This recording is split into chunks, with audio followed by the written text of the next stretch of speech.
तरी शिकणे कधी बंद होत नसते. कुणी कितीही ज्ञानी असले तरी शिकणे कधी बंद होत नसते.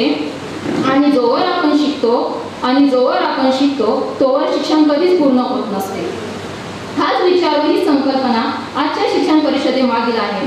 बदलत्या काळानुसार बदलणारे शिक्षणाचे रूप व त्या झपाट्याने होत असलेल्या बदलाचे आपण साक्षीदार आहोत. या बदलत्या शैक्षणिक युगाच्या जळणघळणीत आपल्या सर्वांचेच योगदान मोलाचे आहे.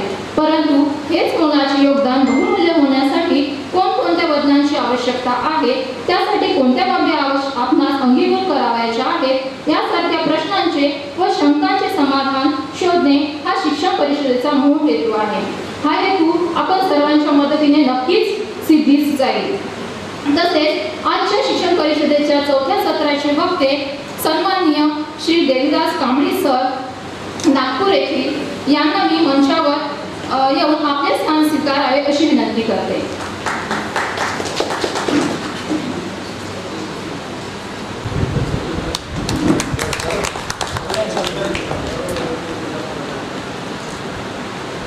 कांबळी सर नागपूर यांचा थोडक्यात परिचय असा की इन्व्हेस्ट मॅच्युरिटी डिपार्टमेंट इन्चार्ज होते ते. त्यानंतर त्यांनी 2003 सालापासून TF मध्ये आल्यामुळे जनरल एजन्सी कंपनीमध्ये ते कार्यरत आहे. मी सरांना विनंती करते की त्यांनी आपल्याला मार्गदर्शन करावे.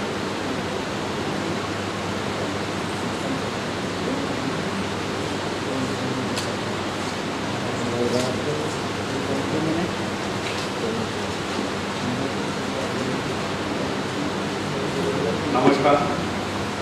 आजच्या या मेस्टा शिक्षण परिषदेच्या वतीने मला EPF ॲक्टबद्दल माहिती देण्याची संधी दिली याबद्दल मी आकाश जयस्वाल सर, तसेच चव्हाण सर, रुईकर सर व मंचावर बसलेले माझे आदर्श गुरुजन आणि समोरसुद्धा बसलेले सर्व गुरु व मित्र परिवार यांचा मी फार आभारी आहे. EPF ॲक्टबद्दल सांगायचं म्हटलं म्हणजे ज्या संस्था, ज्या ट्रस्टमध्ये ज्या दिवशीपासून चालू होतात त्यांच्याजवळ जेव्हा 20 एम्प्लॉई जेव्हा कधी होतील त्या दिवशीपासून त्याला EPF ॲक्ट लागू होऊन जातो गव्हर्नमेंटच्या नियमाप्रमाणे. आता एखादी ट्रस्ट समजा तिने 3 शाळा काढल्या असतील, पण त्या ट्रस्टजवळ पहिले 2 एम्प्लॉई होते आणि 3 शाळा मिळून तिच्याजवळ 20-21 एम्प्लॉई झाले, तर तिला तो ॲक्ट अप्लिकेबल होऊन जातो. त्याच्यामुळे समजा त्यानं आणि त्याच्यावर तुम्हाला इंटरेस्ट डॅमेजेससुद्धा लागतो आणि त्यामुळे फार अडचणी देतात संस्था. आणि PFचं ते सुद्धा तुम्हाला ते सर्व फाईल वगैरे दाखवावं लागतात. आता त्यामध्ये समजा तुमच्याकडे 20 एम्प्लॉई नाही, एखाद्या संस्थेमध्ये 20 एम्प्लॉई नाही आणि ज्यांना हा ॲक्ट अप्लिकेबल करून घ्यायचा आहे, तर ते 2 एम्प्लॉईवर सुद्धा व्हॅलिडरी कव्हरेज घेऊ शकतात. 2 एम्प्लॉई असो, 10 एम्प्लॉई असो, ते घेऊ शकतात. आता याची मर्यादा जर 20 एम्प्लॉई आहे, याची मर्यादा जर PF मध्ये आहे, तर एम्प्लॉईची सॅलरी समजा 15,000 रुपये, 15,000ची मर्यादा केलेली आहे. आता 1 सप्टेंबर 2014 पासून ज्या एम्प्लॉईची सॅलरी अबव 15,000 आहे टोटल सॅलरी, त्याला तो जर नवीन एम्प्लॉई आहे, न्यू फ्रेश, तर त्याला PFच्या दायऱ्यात घेतलं पाहिजे असं काही नाही आहे. म्हणजे तो एक्सक्लुडेड एम्प्लॉई म्हणून गिनला जातो. पण ज्याची सॅलरी 15,000च्या आत आहे त्याला PF मध्ये घ्यावंच लागतं. समजा एखाद्या संस्थेमध्ये 20 एम्प्लॉई आहे आणि ज्यांची सॅलरी 15 लोकांची सॅलरी जर 15,000च्या वर आहे, तर त्यांना PF लागू होत नाही. ते एक्सक्लुडेड एम्प्लॉई म्हणून येतात आणि 5 एम्प्लॉई जे आहेत त्यांचं तुम्हाला डिडक्शन करावंच लागतं. पण ते 15 एम्प्लॉईचं तो कुठून आलेला आहे का तुमच्या संस्थेमध्ये, तो त्याचा पहिला UIN नंबर होता का, आहे का, हे सर्व फॉर्म नंबर 11 भरून त्यांच्याकडनं लिहून घ्यावं लागतं त्या पद्धतीनं आणि तो भरून ठेवावा लागतो. आता गव्हर्नमेंटच्या यामध्ये बऱ्याच स्कीमा आल्या. कोविडच्या ह्याच्यामध्ये मार्च 20 पासून जेव्हा कोविडमुळे हे जे बंद झालं शाळा वगैरे, तर दोन्हीकडला जो हे आहे गव्हर्नमेंटनी इकडे 12% संस्थेचा आणि 12% एम्प्लॉईचा शेअर भरलेला आहे. फक्त 1% जो आहे ॲडमिन चार्जेस हा जो अमाऊंट आहे हा एम्प्लॉयरला भरायचा होता, परंतु काही काही संस्थेनी सॅलरी दिली नाही म्हणून भरलेला नाही. त्याच्यामुळे ते बेनिफिट घेण्यास पात्र राहिले नाही. तसंच सप्टेंबर 20ची सॅलरी PF ज्यांना अप्लिकेबल झालेला अशांचं सांगत आहे. सप्टेंबर 20ची सॅलरी 15 डिसेंबर 20च्या आत ज्यांनी म्हणजे याचं पेमेंट केलेलं नाही अशा एम्प्लॉईला आता आत्मनिर्भर भारत योजना त्याचं गव्हर्नमेंटनी हे दिलेला 2 वर्षाचा नवीन एम्प्लॉईसाठी त्याला दोन्हीकडला जो हे आहे शेअर तो माफ आहे. एखाद्या संस्थेमध्ये नवीन एम्प्लॉई ज्या संस्थेमध्ये 50 एम्प्लॉई आहे अशा संस्थेमध्ये 2 एम्प्लॉई जर नवीन टाकले 2पेक्षा जास्त, तर जेवढे एम्प्लॉई नवीन आहेत त्यांचा दोन्हीकडला शेअर हा गव्हर्नमेंट भरत आहे आणि असा तो 2 वर्षापर्यंत भरत आहे. आता याच्यामध्ये एम्प्लॉईला काय बेनिफिट आहे?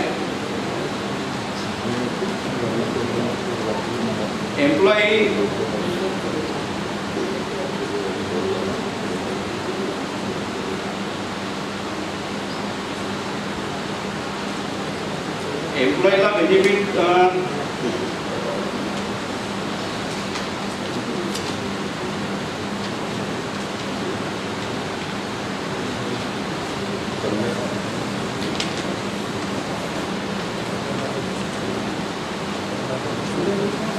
एम्प्लॉईला जर समजा त्याची सर्व्हिस 10 वर्षाची झाली तर तो पेन्शनला 10 वर्षाची सर्व्हिस झाली तर तो पेन्शन घेण्याकरता लायबल होतो. 10 वर्षाची सर्व्हिस जर एम्प्लॉईची झाली तर तो पेन्शनसाठी लायबल होतो. समजा एखाद्या एम्प्लॉईचं वय 40 वर्ष आहे आणि 40व्या वर्षी जर त्याचा PF भेटला तर तो 50व्या वर्षी त्याला 10 वर्ष होतात. मग त्यांनी म्हटलं की नाही मला आता सर्व्हिस करायची नाही, तर तो 51व्या वर्षीपासून पेन्शनला तो लायबल होतो. त्याचा पेन्शनचा जो शेअर आहे तो त्याला वापस न मिळता बाकीचा शेअर वापस मिळतो आणि पेन्शनच्या रूपामध्ये त्याला प्रत्येक महिन्याला पेन्शन मिळतं. 10 वर्षाची सर्व्हिस झाली असतात. समजा एखाद्याची सर्व्हिस तरी 45व्या वर्षी केली आणि तो 55व्या वर्षाचा आहे तर 10 वर्ष त्याला तर कंप्लीट होईल 55मध्ये, पण तो 58व्या वर्षी रिटायर होईल त्यावेळेस त्याला पेन्शन मिळेल. किंवा एखाद्या संस्थेमध्ये तुम्ही इकडे 5 वर्ष सर्व्हिस केली आणि दुसऱ्या संस्थेमध्ये आणखी 5 वर्ष सर्व्हिस केली तर तुम्ही पेन्शनचे हकदार झाले. 50व्या वर्षीपासून तुम्ही पेन्शनला चालू होऊ शकते किंवा जर तुम्ही सर्व्हिस करत राहिले तर 58व्या वर्षी तुम्ही पेन्शन उचलू शकता. एवढंच आहे की 50व्या वर्षी पेन्शनची जे हे आहे ते कमी रूपात मिळतं आणि 58व्या वर्षी जर तुमची सर्व्हिस जास्त दिवस झाली तर पेन्शन थोडी गव्हर्नमेंट बरी देते, म्हणजे चांगले मिळते. पेन्शनचा जो दर आहे तो तुमच्या सॅलरीवर अवलंबून असतो. तुम्ही किती रुपयावर त्यांचं डिडक्शन केलेलं आहे त्याच्यावर अवलंबून असतं.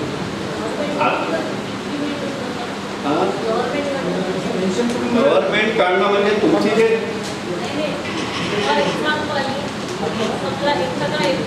हां तुम्ही डेटचंही सांगतोय. समजा आजपासून तुम्ही जर आज लागले, आज या 1 मार्चला कोणी लागलं आणि त्याची 2 मार्चला जर डेथ झाली पण तो PFच्या ह्याच्यात यायला पाहिजे 1 मार्चला आणि 2 मार्चला जरी डेथ झाली तर तो पेन्शनचा हकदार झाला, त्याची फॅमिली पेन्शनचा हकदार झाली, पण त्याची एंट्री व्हायला पाहिजे. नाही तर मग आज डेथ झाली ना, आज आपण 1 मार्चपासून लागलो म्हणून दाखवलं तर ते नाही. म्हणून जर समजा लागला आहे तो आजपासून लागला आहे आणि आपल्याला समोरच्या महिन्यात डिडक्शन करायचं आहे तर आज पेपर पाठवा, त्याचा EVN नंबर घ्या, त्याची एंट्री करा PFमध्ये. समजा 4 दिवसांनी डेथ झाली तरी त्याला त्याच्या फॅमिलीला त्याचा बेनिफिट मिळेल. आणि हे जे बेनिफिट आहे हे कमीत कमी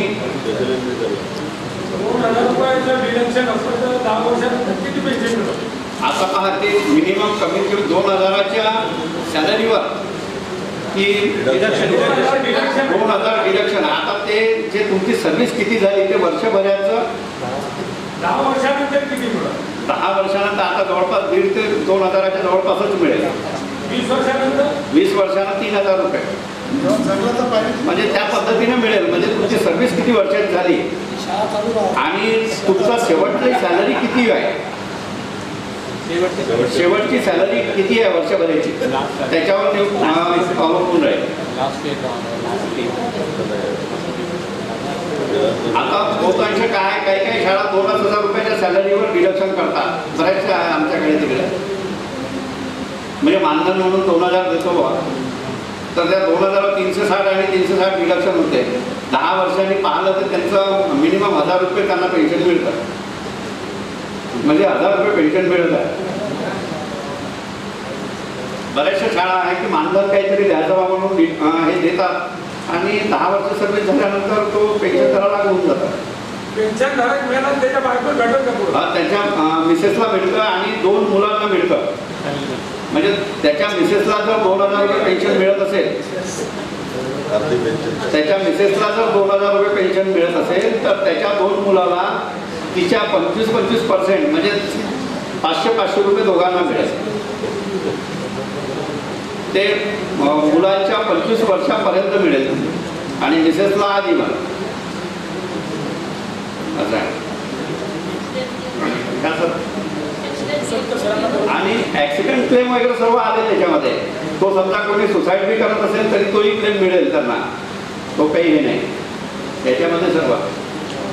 आणि पेन्शन तर तुम्हाला लागू होऊनच जाईल. म्हणजे तुम्ही जर 58 वर्षात झाले आणि तुमची सर्व्हिस 20-25 वर्षाची झाली तुम्हाला पेन्शनसाठी काय बघायचं. आणि समजा तुम्हाला ॲडव्हान्स पाहिजे आहे तुमच्या अमाऊंटवर तर तो ॲडव्हान्स सुद्धा तुम्हाला मिळतो. तर ॲडव्हान्समध्ये समजा 3 वर्षाची सर्व्हिस झाली तर बिमारीसाठी मिळतो ॲडव्हान्स 50% वगैरे 1 लाखापर्यंत काढू शकता तुम्ही. आणि तुम्हाला जास्त पैसे पाहिजे आहे, तुमचे समजा 4 लाख रुपये जमा आहे, तुम्हाला जास्त पैसे पाहिजे आहे तर त्यासाठी मकान बनवायचा आहे किंवा प्लॉट विकत घ्यायचा आहे या ग्राउंडवर काढू शकता तुम्ही. आणि तो म्हणजे नॉन रिफंडेबल असतात, तो तुम्हाला परत करायची गरज नाही. आणि ज्यांचा पैसा या PFच्या अकाउंटला आहे त्यांना गव्हर्नमेंट 8.5 या दराने व्याज देत आहे. म्हणजे सर्वात जास्त व्याज तिथे मिळत आहे 8.5. प्रत्येक वर्षी गव्हर्नमेंट ठरवतं काय पर्सेंटेज द्यायचे म्हणून ते त्या पद्धतीने मिळतं. मार्च महिना झाला की तो जमा होऊन जातो तुमच्या अकाउंटला. FD पेक्षा जास्त व्याज आहे. आणि तुम्हाला जेव्हा पैसा पाहिजे तेव्हा मिळतो. फक्त तुमचे जे डॉक्युमेंट जे आहेत तुमचं वेळोवेळी नॉमिनेशन व्हायला पाहिजे, तुमचे ते KYC व्हायला पाहिजे, हे सर्व व्यवस्थित पाहिजे. आता राहिला प्रोफेशनल टॅक्सचा प्रॉब्लेम. प्रोफेशनल टॅक्स म्हणजे असं आहे की लेडीजकरिता 10,000पर्यंत सॅलरी जर असेल तर तिला प्रोफेशनल टॅक्स भरायची म्हणजे तिच्या सॅलरीमधून डिडक्शन करायची गरज नाही. 10,001 ते अभाव असेल तर 200 रुपये तुम्हाला कपात करायची आहे. आणि फरवरीच्या सॅलरीमध्ये 300 रुपये. मेलकरिता 7,501 रुपये जर सॅलरी असेल तर 10,000पर्यंत 175 आणि 10,000 अभाव असेल तर 200 रुपये.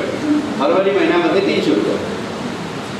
या पद्धतीनं PTचं आहे आणि त्याचं बी तुम्हाला रिटर्न वगैरे फाईल करावं लागतं वर्षभरानंतर.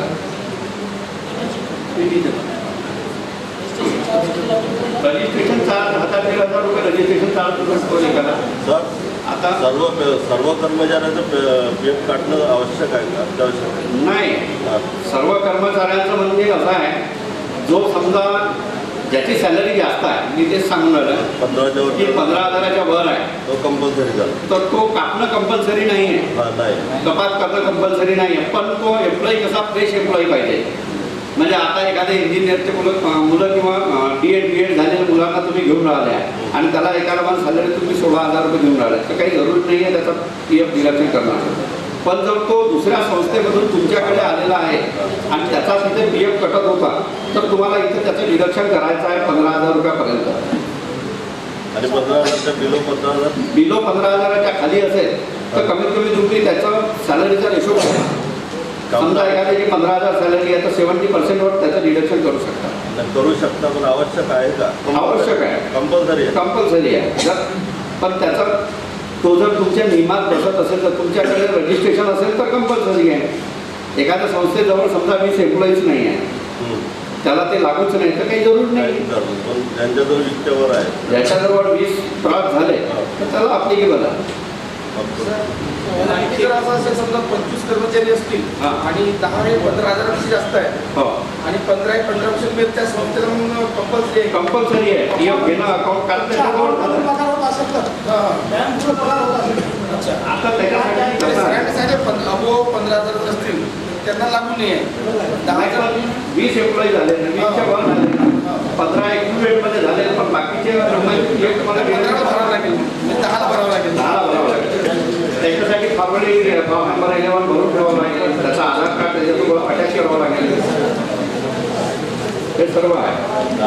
ते चेकने पेमेंट करत असेल तर चेकने पेमेंट करत असेल तर ते तर एकदम चांगलं आहे. कारण त्याच्यासाठी जे आहे ते तुम्ही व्यवस्थित दाखवू शकता कोणाला कि इसकी सैलरी 15,500 थी, हमने इसीलिए डिडक्शन नहीं किया, देखो हमने चेक से पेमेंट किया हमारे. आणि वर्षभर जो तुम्ही सॅलरीचा जो फिगर असतो तुमचा, म्हणजे यावर्षी या महिन्यात 2 लाखाचं पेमेंट केलं, तो 12 महिन्यात 24 लाखाचं पेमेंट केलं, ते तुमच्या बॅलन्स शीटमध्ये येतं. त्यामधलं तुम्हाला किती लपवायचं आहे, त्या एम्प्लॉई जर तुमचे मास्टर रोलवर नाही घेतले आहे, तुम्ही किती लपवू शकता ते लपवा. पण बॅलन्स शीटमध्ये जो अमाऊंट आला आणि तुम्ही का समजा तिथे 24 लाख दिसत आहे आणि तुम्ही 11 लाखावर PF भरत आहे, तर तुम्हाला तो अमाऊंट तुम्हाला भरून द्यायचा आहे मागं पुढं. म्हणून हां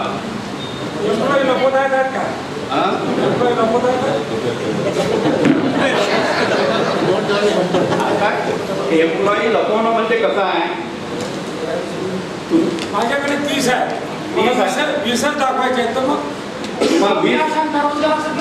20 दाखवता म्हणजे तुम्ही अप्लिकेबल झाल्या आहे ना. मग तुम्हाला जर 18 दाखवायचे किंवा 17 दाखवायचे आहे तर तुम्ही मस्टरवर दाखवा त्या पद्धतीनं. तुम्ही जर 20 क्रॉस केले म्हणजे 19 क्रॉस केले, तुम्ही PFच्या लायबिलिटीमध्ये आले. पुढचे जर 10 लपवायचे तर त्याचा मस्टर वेगळं ठेवा. तुम्ही आपल्या त्या शाळेच्या कुठेच येऊ देऊ नका त्यांना, शाळेच्या रोलवर येऊ देऊ नका.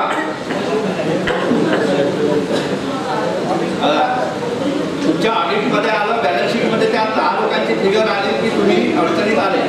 सर माझा प्रश्न आहे, एखादी शाळा असेल 20, 25 किंवा 30 कर्मचारी असेल आणि PF ते त्यांनी काढलेलं नाही अकाउंट, मग असे काही इन्स्पेक्शन होते आणि मग ते सगळे भरायला लावते का? हे डेट ऑफ सेटअप पासून इन्स्पेक्शन होते याचं.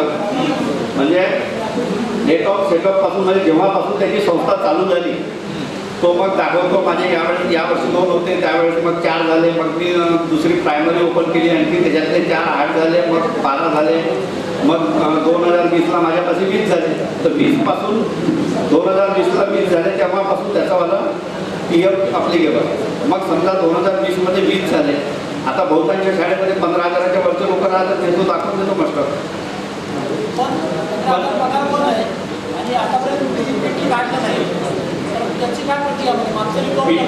PTचा जो आहे तो 5 वर्षाचा रेकॉर्ड, PTचा प्रोफेशनल टॅक्सचा जर काढलं नाही आणि तुम्हाला लेटर आलं तर तुम्हाला मास्टर दाखवावं लागतं आणि तो भरावा लागतो. तो मग ॲडजस्टमेंट केल्याशिवाय पर्याय नाही. म्हणजे मागील 5 वर्षापासून भरत आला. हो, तो इतना नहीं लेट पेमेंट, हम जो बैंक से PF का पेमेंट मान लो लेट करते हैं PF ऑफिस को, उसके ऊपर इतना फाइन है 18%. नाही अमाउंट बहुत कम था.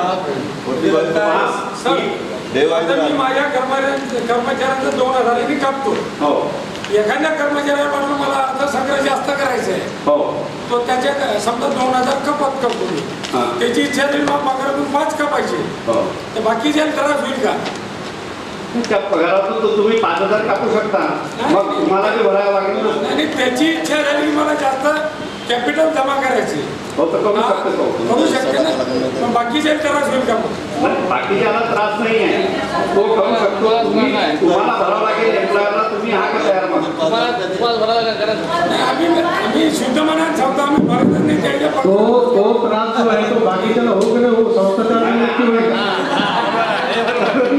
कारण त्याचा पगार त्या पटीत वाढावा लागेल. आता तुम्ही 5,000 कापता म्हणजे 2500 त्याच्याच पगारातून कापत आहा पैसे, दोन्हीकडले पैसे त्याच्याच पगारातून कापत आहे ना. तुम्ही करू शकता. काही दुसरा जर एम्प्लॉई म्हणत असेल, एम्प्लॉयची इच्छा आहे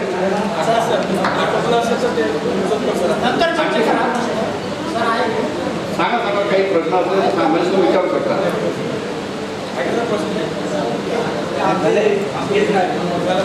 आणि तुमच्याकडे जे PFच्या याच्यामध्ये ज्यांना पैसे भरायचे आहेत, समजा एखादे सॅलरी 10,000 आहे, 10 एम्प्लॉई सॅलरी 10,000 आहेत, 70% वर पैसे भरा. PF ऑफिस काही म्हणणार नाही. 70% वर भरू शकता तुम्ही पैसे. कोणताही प्रॉब्लेम आला माझ्या व्हॉट्सअपवर तुम्ही टाका, माझ्याशी बोला, मी कधी तयार आहे. कार्ड दिलेले आहे 77210, माझा मोबाईल नंबर आहे.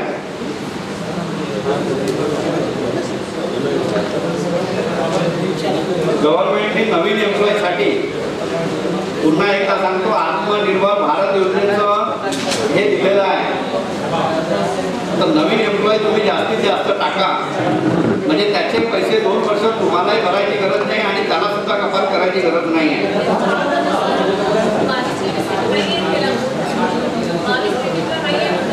पुराण्या लोकांसाठी नाही, पुराण्या लोकांसाठी नवीन एम्प्लॉयसाठी आहे. सर्वांना विनंती आहे की वर्धा जिल्ह्यासाठी सगळेजण संपर्क सरांकडे करा. मेस्टाचे ते लीगल ऑर्गनायझर म्हणून सर घोषणा करतात. मेस्टाच्या PF आणि ESIC या 2 गोष्टीसाठी आपण सरांचीच अपॉइंटमेंट करून टाकू लिगली, आणि हे सगळं समजून सांगावं. तुमच्या माहितीच तो सांगतो सर, मेस्टाचा PF कोड आहे आणि मेस्टाचा ESIC कोड पण आहे. दोन्ही काय म्हणतात त्याला, कोणता कोड? ESIC कोड नसेल, कारण शाळांना ESIC लागू नाही आहे. तर लागू करा. नाही, त्याने गव्हर्नमेंट जोपर्यंत लागू करत नाही. मग आता त्याला पर्याय मधला ते EPF आणि PF लागू आहे फक्त, तो भरावा लागेल. ESIC साठी ESIC म्हणजे शाळांकरिता नाही, अजून काय रूल आलेला नाही, त्याच्यामुळे ते आपण करू शकत नाही. आणि समजा पैसे भरून राहिलो आपण, एखादा प्रॉब्लेम आला तर तो काही क्लिअर होणार नाही. ते कॉन्ट्रॅक्टरसाठी, कोणते तुमचं फॅक्टरी आहे त्याच्यासाठी, दुकानदारासाठी. वेस्टाने ऑलरेडी शिक्षक बरं का सर, वेस्टाने ऑलरेडी शिक्षक सुरक्षा कवच निर्माण केलेला आहे. त्याचे सगळे मी व्हिडिओ यांना पाठवले सरांना, तुम्हाला देणार आहे. आणि तुम्ही त्याचे प्रिंट मारून उद्या सकाळी परत या, आपण थोडंसं बसू 2-4 मिनिटं आणि चर्चा करू. आहे की नाही, ती प्रिंट मिळाली की त्याच्यावर चर्चा करू. राहिला प्रश्न ESICचा, तर तुम्हाला आता मी जबाबदारीने सांगतो, ESICचा कोड जर वेस्टाला मिळाला तर तो का मिळाला? शेवटी मी काय प्रोडक्शन कंपनी नाही आहे माझी, मॅन्युफॅक्चरिंग नाही, इंजिनिअरिंग युनिट नाही मला. पण जर देणाऱ्याने दिला तो का दिला? हे आपण कधी कधी काय होतो, प्रचलित काही नियम असतात आणि प्रचलित नियमानुसार आपण चालत असतो. नाही मिळालं कोणत्या साईडने सिरियल मार्फत नाही मिळाले, नाही मिळाले. पण आता माझ्याकडे जे डॉक्युमेंट्स आहे ते डॉक्युमेंट्स मी सरांना शेअर केले, त्याच्यावरती ESIC कोड तर आहेच आहे, पण ESICचं सर्टिफिकेट पण तुम्हाला देतो. नाही, आता पहा, तुमच्या ह्याच्या आपण घेऊन बी घेतला ESIC कोड, पण तो तुम्हाला जर लागूच नाही आहे. आता तुम्ही ते सर्टिफिकेट घेऊन तुमच्या ESIC ऑफिसरला भेटा आणि त्याची चर्चा करा. यानुसार म्हणजे या कलमानुसार आम्ही आता हे सर्टिफिकेट घेतलं बाबा, आम्ही त्याच्या पुढे काय करायचं त्यालाच विचारा ते तुम्हाला. त्याची वस्तुस्थिती आहे.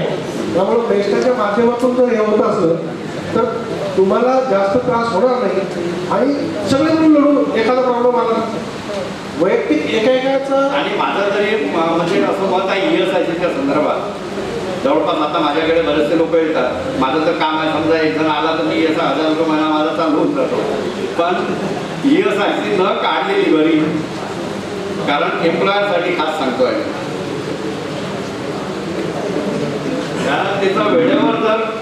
डिडक्शन नाही झालं तर त्यांचे चार्जेस आणि त्यांचं हे न परवडण्यालायक आहे, त्या ह्याच्यात पडण्यात काही मार्ग हे नाही. आणि इथे तुमच्या शिक्षण क्षेत्राला लागू नाही त्याच्यामुळे तर काही प्रश्नच नाही. पण सांगत आहे एखादा जरी कॉन्ट्रॅक्टर जरी असेल त्याचं काम जर PF वर चालत असेल तर ते करून टाकायचं, पण ESIC घेऊ नये. आता सर महत्त्वाचं मार्गदर्शन कांबळे सरांनी ते केलं. मी विनंती करतो प्रकाश जयसिंगपुरे सरांना आणि खेंद्राची सोंडे सरांना की त्यांनी कांबळे सरांना मानचिन्ह देऊन त्यांचा सन्मान करा.